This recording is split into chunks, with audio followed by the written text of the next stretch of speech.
All right, guys, what is going on? Top Gingy here. I know it's been a bit as always, but got a video here, got some news updates, some things that have been going on, and then just getting back at it, ready for the Modern RCQ season, playing some Modern today on our Monday Modern event here, doing some Amulet Titan. But today, you're gonna see this is my match, but the next couple of videos you're gonna see are gonna be other people's matches. I'm gonna try doing just commentating over other matches just to try to see more decks than just the decks that I'm playing, because of course I don't have access to all the decks, and sometimes I do borrow people's decks, but just kind of want to try new things for tabletop and allow other people to play and play their decks that they've been brewing or working on that I feel like are competitive. Like there was is it prowess here today and some other stuff, but while we get this match spun up, a couple of big things that just happened. I just recently got qualified for the regionals, which I talked about in a later video for Minneapolis, and that was last weekend. And I went and competed for that. And for the very first time, this was my very first regional I went to. And on top of that, out of all the big tournaments that I've ever been to, it's the first time I've ever made it to day two. So I played Domain. Kind of hedging against the aggro decks like Is It Prowess and other things with like more else best mice and temporary lockdowns, etc. Probably should have been on 4 temporary lockdowns and then kind of gone up from there. But overall, going to day two, I went 7-2, which was 9 rounds, of course, and then going into day two, won my very first 2 rounds, was 9-2. Needed one more win to make it to qualify for the RCQ for the next season, which is the modern one. And then I needed 2 more wins on top of that, so three. So that would have made me, I think it's like X3-1 or something like that. Or it would have been X3. Yeah, because it would only been one loss. I would have qualified for the Pro Tour. So didn't make it there, unfortunately. I had pretty good matchups for the most of the day, playing a lot of Oculus. I only played Is It once, Prowess, and it was a very grindy matchup, which was kind of crazy to me. But I ended up winning it, um, and I really hadn't played it much before that. I played the mirror, and I should have won. We only ended up playing one game, of course, because it's a long game, and I lost because I could have made him draw out of his deck, and I didn't have. I made a misplay, just kind of like being aggressive, and I wasn't patient with my plays. So, um, which was a mistake. But overall, played as a prowess 3 times. Jeskai Oculus, I never lost that deck once. I think that deck just cannot beat Domain. I don't know. I didn't even have to bring in Graveyard Hate against them, and I still, was very easily able to maintain board states and kind of win that game. The only time a Jeskai Oculus player took a game off me was when they had an explosive turn where I let a FOMO stay on the field, and they drew like 5 cards in a turn, put like 5 counters on it, attacked while having delirium, and then went to another combat, put 5 more counters on it, and it did like 20 some damage to me when I was at like 18. So, which I was not expecting that to happen. But overall record, I went. So if I was 9-2, 9-6. So 9-6 was my final record. I placed 163rd. I believe 2 of my losses were to 2 people in the top 8. So overall, I feel pretty good about it. Sad, of course, I didn't make it to top 8 or even to the Pro Tour invite, but overall, I'm happy with how I did for the first time ever going to a regional. 163rd is pretty good out of 1,400 players, I believe there was. It was like 1375 or something, or 14 something. Um, but yeah, lost to the Azorius Omniscience, 2 Izzets, and a mono red deck, or Gruul. I guess it was technically Gruul deck in the last couple of rounds. So pretty rough stuff. Probably could have played a little different. Maybe needed to play a little more aggressive to try to maintain and gain life, etc. So, um, but yeah, that's how that went. Overall, was a success. Got a little badge. I don't know if anyone else has been to regionals. They can, leave in the comments their experience or what they thought, or if you have any questions, etc. It was a pretty great experience. Got to meet a lot of people that I watch on YouTube and like their content. I got to meet Young Dingo, amazing individual to meet in person. I got to meet Doomwake. Didn't really have much of a conversation with him. I'm also like a very nervous person, so I was like even surprised that I had a conversation with young Dingo, but he's just a very friendly person. So he was just like instantly was like asking questions and had a conversation. So like made it very easy to talk to him. So um, then yeah, Doom Lake, and then there was the I actually played actually I did beat Is It Prowess twice because or no, he was on Oculus. It was Oculus. Because I played the guy that was the championship winner for the NRG series. He was an Asian gentleman. I don't know. I don't remember his name. I'd have to look it up. But I did play him in one of our games. So that was pretty interesting. And I didn't know that until after the fact that we had played. So which was pretty cool. Um, but yeah, that's everything for like the big news for qualifying. Now I'm trying to qualify again for the modern season and see how that goes. But as of right now, as you guys can see, we're playing uh against Grixis. He is on like Faithless Looting and Weather something. I forget what the card's called. But yeah, it's basically a frog persist deck getting, Archon Cruelties and Oculuses back. And as you can see, I'm on Amulet. As of right now, I activated Cave. I don't even know what I'm going to go get. I think the goal was just seeing if I put Bajuka Bog in the main, because sometimes I do that. So, but unfortunately, I did not. Cave has been very versatile, gone through playing this. But as of right now, I should probably go back just to check life totals here. So we have a fetch, another fetch. So that's 2. And then a shock. Okay. So fetch, shock. So 1620. I haven't lost anything.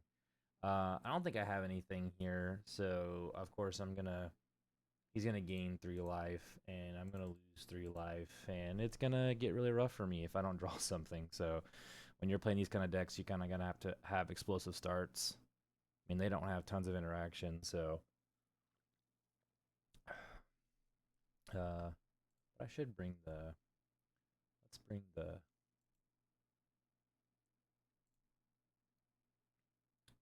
speed up. Let's do that. There we go. And then we go to that. I think I like that. Maybe we can go one more little click. Get that speed going. But yeah, overall that's my experience. Sorry I haven't posted in a long time, guys. I know I always apologize about that, but really trying to get myself in a spot to be more consistent. So um yeah. Looks like we go and get the Delirium land. I think that's the only thing that I can think of getting before I just lose here. I think Amulet. I had like Titan and another like Scape Shift, and since I had the bounce land, I think Amulet might have been my best draw because I had enough mana to be able to play Amulet, then cast another Scape Shift, and then just kind of win the game from there because I'd be able to make enough mana, then cast Titan, and I was a cultivator, so I didn't. So if I drew Amulet, I guess I probably wouldn't have discarded Scape Shift. Or I guess I discarded that beforehand. Might have been better to get rid of the cultivator. So yeah, because even if I get Amulet, which is 1, yeah, not in a good spot here. And he was just like, "Oh wait, I don't even think you can cast Cultivator." I was like, "Yep." And on top of that, I don't think I can do anything if I was able to, because you kind of need lands in your hand for Cultivator to be pretty good. So, well, did draw the Spelunking. So,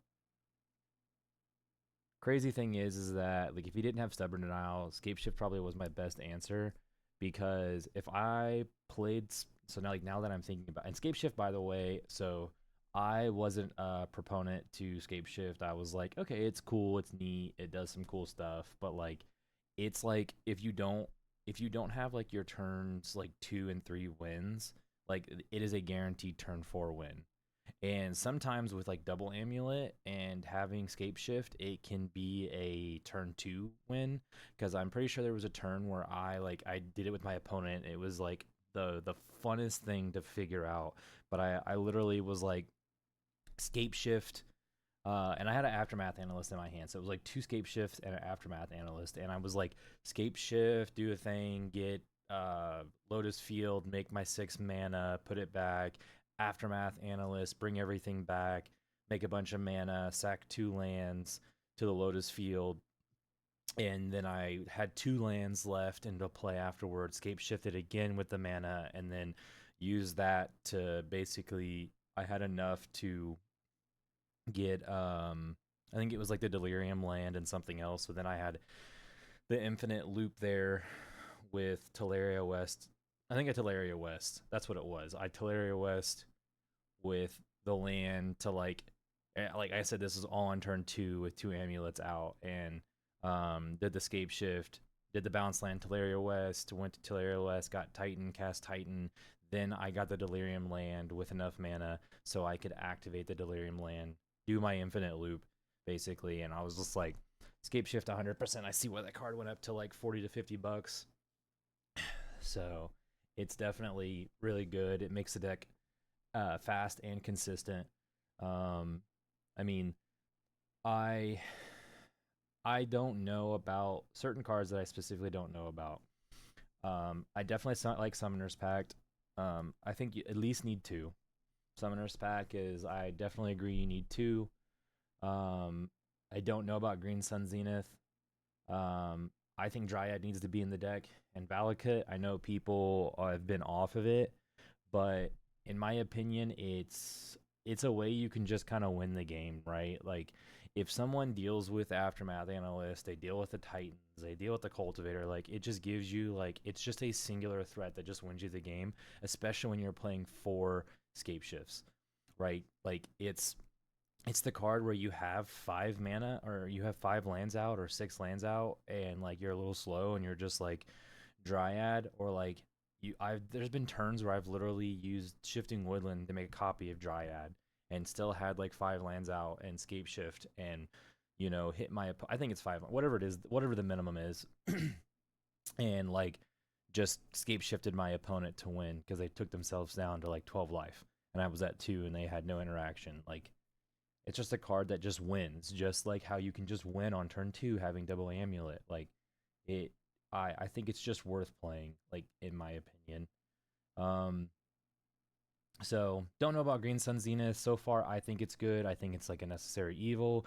It's also a great way to like go and get hate pieces out of your sideboard. Um, and I think it's just like an okay answer on that. And then it also allows you to possibly play like I don't know if this is right either.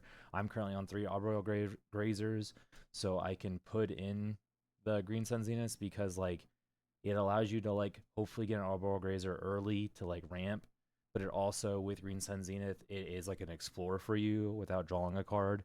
So it helps you like get your extra land drops for 2 mana. So I love that interaction. Green Sun Zenith also like getting your Aftermath Analyst.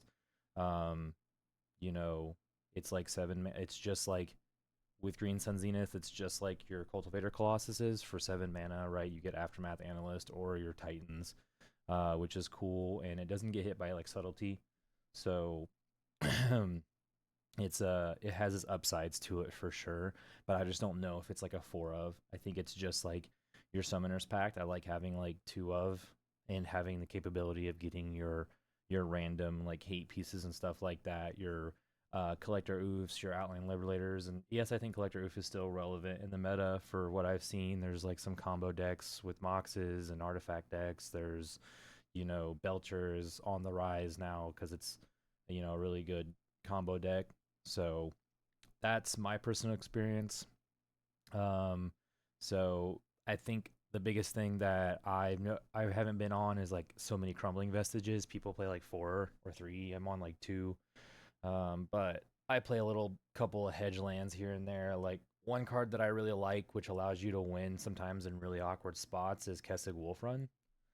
And it also allows you to play kind of defensively sometimes, even aggressively, because you have arboreal grazers, so you can block flyers and like trade your grazers for stuff. Like, I don't know. That's just my experience. You know, sometimes you just want to be winning with the card, with everything that you have in the deck. But sometimes your opponents just have a bunch of interaction and they just resolve one threat. So, you know, Kessig Wolfrun can get you there with a grazer. I've done it. I have had an opponent that took themselves down to like 8 life and they attacked me with like a frog and like tapped out. And then I was like, cool, attack with my arboreal grazer, hit you for 8 with all this mana I have. And they were like, yeah, yep, I lose, which was like crazy to think. So, but sometimes we just have games like that. I'm pretty sure I haven't really been paying attention. I'm pretty sure this is game 2. So, this actually might be game 3 because I think game 2 was um, game 2. I did the combo.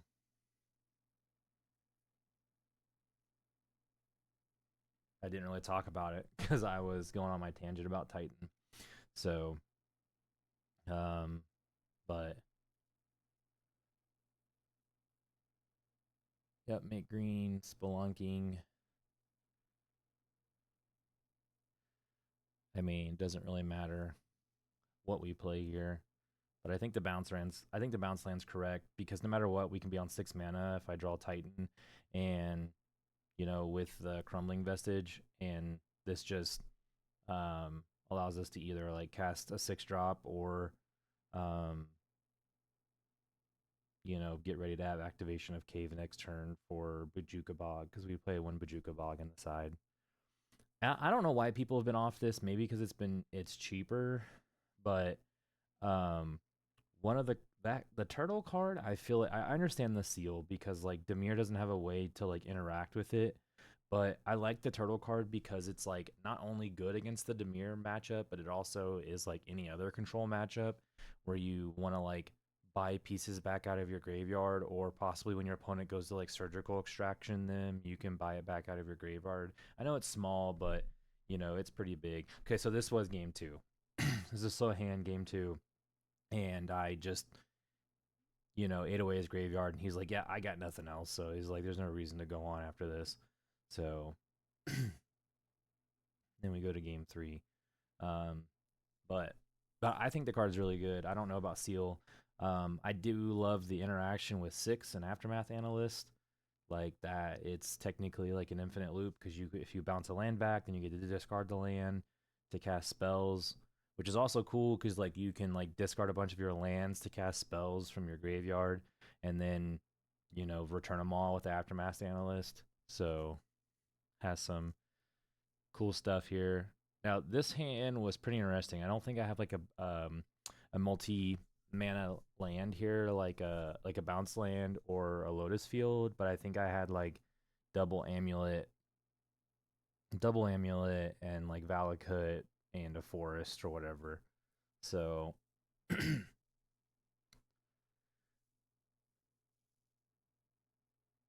which I think this is the interesting game where he had like what's his face, the Ragavan, which was extremely interesting because it kept hitting me. No, that was we played a 4th game. That's what it was. Yeah, he was so.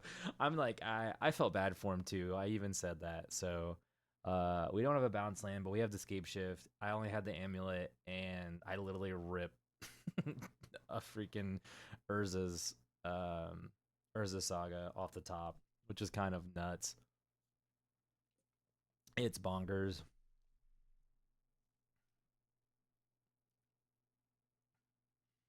Discards to whatchamacallits, Arcana Cruelties. I'm just trying to think if there's like any other land better. Because it doesn't matter, because like next turn, no matter what, I'm getting that, and then I'm going to use the mana and copy it, have 2, and then just kind of go off. So this also has This also has the ability for me to do the double scape shift thing that I was talking about, because I'll end up going to one land.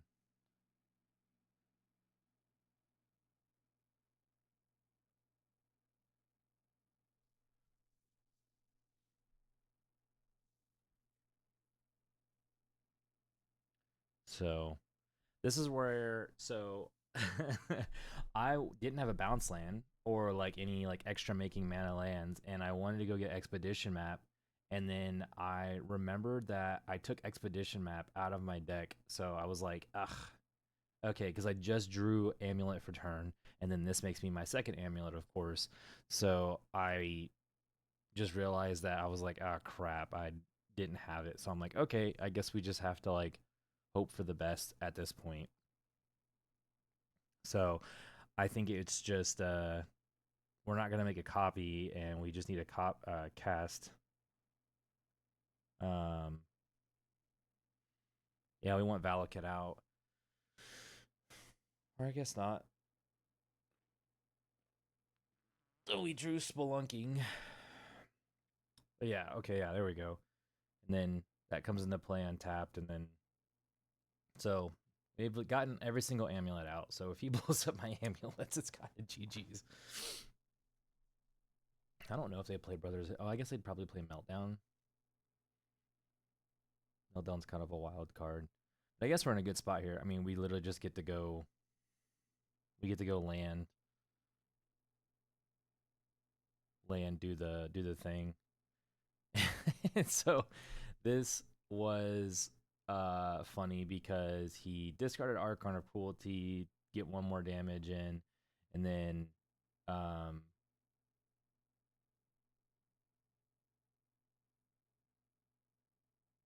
yeah, and I'm like, I'm pretty sure I can win here, because because of double amulet, I can go get Bounce Land, Teleria West, and then basically anything else. We'll at least get a Lotus Field and something, and then we go to get the Aftermath Analyst. There's plenty of lands now to do the loop, to get the loop going online, and then after that, I mean, we just get to go get Titan, whatever else we want to go get at that point. So, but yeah, he drew another Archon of Cruelty off the attack. I like the Ashioks. The Ashioks feel pretty good in the meta too. The whole searchability, and it exiles a graveyard, so which is kind of cool. So, but great games. Andy's a great guy. I like playing against him. So he's always trying to play something different, which I like. I like, trying to be on something, and I kind of want to be in that same realm. So, but but yeah. But as always, if you guys make it to the end of the video, thank you very much for subscribing to me and watching it and making it here and hearing me blab on. So I appreciate it. If you guys want to like, subscribe, comment on my videos, I appreciate it. And as always, thank you. Top Gingy's out. Peace.